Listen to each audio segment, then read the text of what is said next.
Tidak boleh ikut itu, karena alatnya orang kafir. Mikrofon ini siapa yang buat nih? Mikrofon yang buat orang kafir. Itu maka tulisannya on off. Seandainya orang Islam pasti tulisannya al-hayah wal maut. Ini lampu. Ini lampu ini yang buat orang kafir. Ini lampu, ini mikrofon yang buat semua.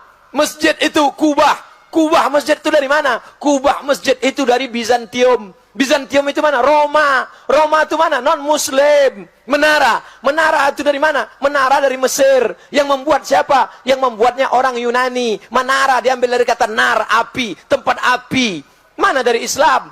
Islam tidak melarang menggunakan alat non-Muslim selama yang diambil maslahatnya. Tidak diambil sebagai ibadah. Kecuali yang diambil ibadahnya, ritualnya baru tak boleh. Wala ana abidun ma'abadtum wala antum abiduna ma'abud lakum dinukum. Jelas? Tak juga jelas, kita ulang sekali lagi.